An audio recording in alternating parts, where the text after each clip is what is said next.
The race ended, but the chaos was just getting started. Because what the FIA did after Miami shocked every team on the grid, a wave of penalties so extreme, it didn't just punish drivers, it rewrote the entire Grand Prix. 9 sanctions. Multiple investigations. Results changed hours later. And here's what makes this even worse. Some of these penalties came from things nobody even noticed. A tire, millimeters over a line. A car, just 2 millimeters outside the rules. A final lap, pushed just a little too far. That's all it took. And if that's enough to destroy a race, then right now, nobody on the grid is safe. At first, it didn't feel like anything unusual. Cars crossed the finish line, drivers cooled down, teams went through the usual routine. On the surface, Miami looked like just another intense race weekend.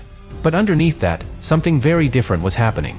Because while everyone thought the results were locked in, the FIA was still working, still reviewing, still analyzing. And what they found started to change everything. This wasn't one isolated penalty. This was a chain reaction.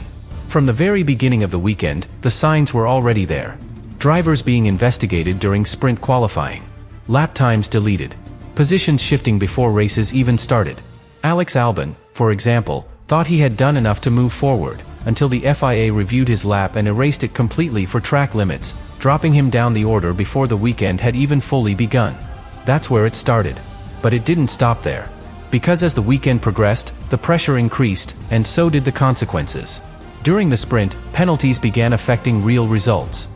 Kimi Antonelli, fighting at the front, lost multiple positions after repeated track limits violations.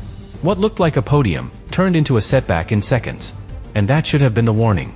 Because by that point, it was already clear, this wasn't a flexible race weekend. This was strict, relentless, unforgiving. But even then, nobody expected what was coming next. Because the real shock didn't happen during the sprint. It didn't even happen during the main race. It happened after. When the FIA went back, reviewed everything again, and started applying penalties that would completely rewrite the final result. And that's when teams realized something they couldn't ignore anymore. This wasn't just about driving fast. It was about surviving a system where every detail, every millimeter, every decision, could come back to punish you later. And this is where everything truly explodes, because the main race looked clean at first glance. Drivers crossed the line, positions seemed settled, and for a brief moment, everyone believed the story of Miami was already written. But it wasn't. Because behind the scenes, the FIA was building a completely different version of that race. One decision at a time. One review at a time. One detail at a time. Take Verstappen. He finishes the race, no drama, no visible mistake. A solid result in a difficult weekend for Red Bull. Nothing controversial. Until the FIA goes back, finds new angles, and confirms that his front tire crossed the white line on pit exit. Not by much. Just enough. 5 seconds added after the race. And suddenly, something invisible becomes official. But that was just the beginning. Because then came the moment that completely changed the final classification. Leclerc. Final lap. Pressure. Changing conditions. Light rain making the track unpredictable. He pushes. He goes beyond the limits, more than once. At the time, nothing happens. No immediate penalty. No warning. He crosses the finish line thinking he secured 6th place. But hours later, everything changes. The FIA reviews the data, the footage, every corner of that final lap. And they make the call. A drive-through penalty, converted into 20 seconds added to his race time. And just like that, he drops from 6th to 8th. Positions reshuffled. Points redistributed. The race rewritten. Now stop and think about what just happened. 2 completely different situations. 2 different drivers. 2 penalties. Both confirmed after the race was already over. That's not coincidence. That's a pattern. Because Miami didn't just produce penalties, it produced delayed consequences. And that changes everything. Because during the race, drivers can react. They can adjust. They can recover. But after the race, there is no reaction. No correction. No second chance. And this is where the real danger begins. Because now, every driver on the grid knows something they didn't fully feel before. Even if you get to the finish line, you might not be safe. And this is where the shock turns into something much bigger, because once you see the full picture, Miami stops being just a chaotic weekend. It becomes a warning. Because it wasn't just Verstappen. It wasn't just Leclerc. It was everywhere. Up and down the grid. Across every session. Alex Albon loses his lap in qualifying after a post-session review. Antonelli loses positions in the sprint after the race is already decided. Hadjar doesn't just get a penalty. He gets disqualified. For 2 millimeters. 2. His car fails a technical check, barely outside the legal limit, and just like that, his entire result disappears. That's not a mistake you can feel. That's not something a driver can control on track. That's something you only discover when it's already too late. And then there's Russell. Investigated after the race. Result still uncertain. Even after everything else, the possibility of another change still hanging in the air. Now step back for a second. Look at the pattern. Qualifying affected. Sprint affected. Race affected. Post-race investigations affecting everything again. This isn't random. This is systemic. Because what the FIA showed in Miami is that no part of the weekend is safe anymore. Not the start. Not the middle. Not even the end. And that creates something Formula One has never really had at this level. Continuous uncertainty. Because now, drivers are not just racing the clock. They're racing the review process. A process that doesn't stop at the checkered flag. A process that gets more accurate after the race. More precise. More unforgiving. And that changes behavior. Because imagine being inside the cockpit now. You push to the limit, you fight for position, you cross the line. And instead of relief, there's doubt. Did I go too far in that corner? Did I cross something I didn't see? Is there an angle, a piece of data, that will come back later? That doubt is new. And it spreads. From driver to driver.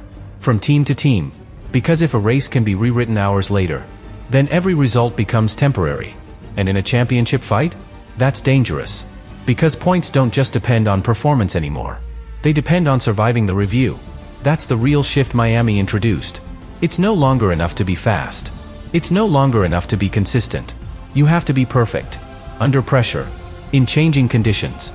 With incomplete information. Knowing that every tiny detail can be judged later, with better tools than you had in the moment. And that's why this weekend changes everything. Because what the FIA proved is that the limit isn't just the track anymore. The limit is what survives after the race is over.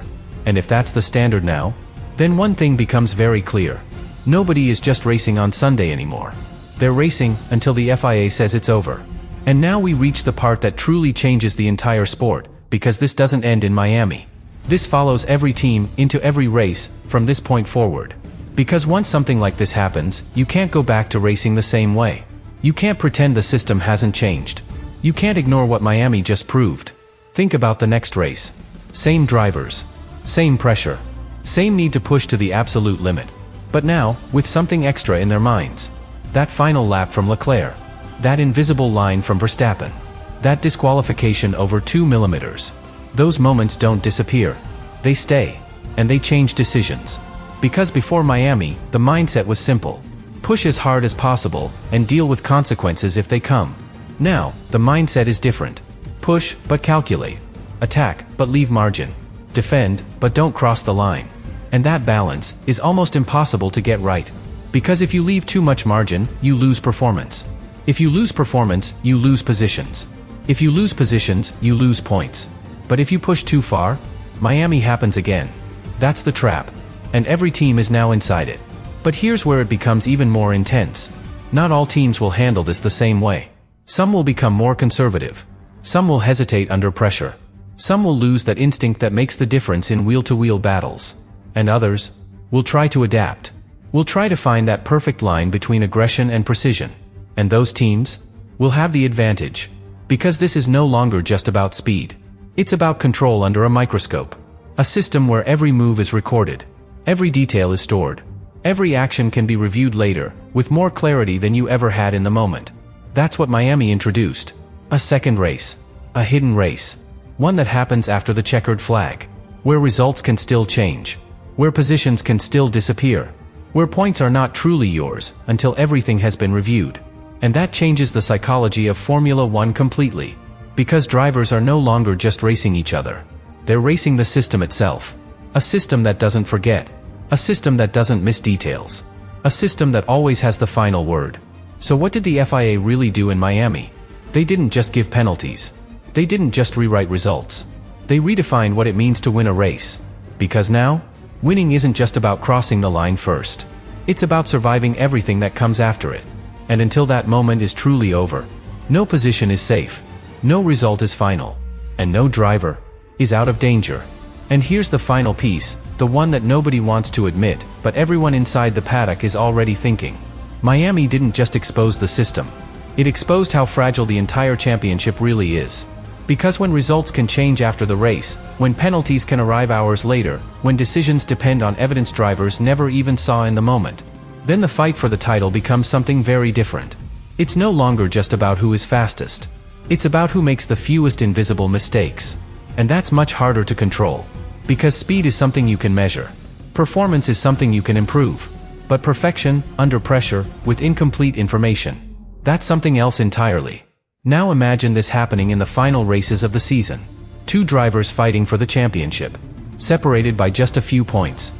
One crosses the line ahead, celebrates, thinks it's done. And then, hours later, a penalty, a review, a decision that changes everything. That's no longer impossible. Miami proved it. And that's why this moment matters more than any single penalty we've talked about. Because this isn't just about what happened. It's about what can happen from now on. In every race, in every battle, in every championship fight. Because the FIA has shown that nothing is locked in until they say it is. And that creates a level of tension Formula One has never truly had before. A tension that doesn't end with the checkered flag. A tension that follows drivers into the garage, into the debrief, into the hours after the race. Waiting. Watching. Knowing that something could still change. And that's the real impact of Miami. Not the penalties themselves. Not the positions lost. But the uncertainty it leaves behind. Because in this new reality, you don't just win on track. You have to survive everything that comes after. And until that moment arrives, every driver, every team, every result is still at risk.